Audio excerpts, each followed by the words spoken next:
Mit navn det er Emil Grimskov, og jeg vil gerne holde et oplæg for jer her i dag. Efter grundig gennemarbejdning med Hogans tekst, vil jeg gerne argumentere for, at Goffmans teatermetafor ikke længere er tilstrækkelig til at analysere selvfremstilling på de online medier.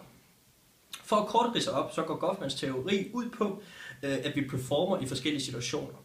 Vi har altså et frontstage, som er den ideelle præsentation i forhold til en bestemt rolle, og så har vi et backstage, hvor der er ingen performance, men hvor det er ens sande jeg, som arbejder bag lukkede døre.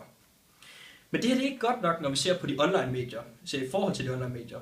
For som Hogan kommer ind på, så er backstage ikke længere et privat område. Vi har Facebook, som for eksempel kan komme ind og kontrollere publiceret indhold, og derfor kan vi ikke være vores sande jeg bag de her kulisser. Frontstage er ikke længere en live performance, men mere en aktiv udstilling, hvor der bliver efterladt nogle spor i form af billeder og andre artefakter. Men vi kan ikke afvise Goffmans teori i alle sammenhænge, fordi at den er stadig aktuel i mange offline situationer.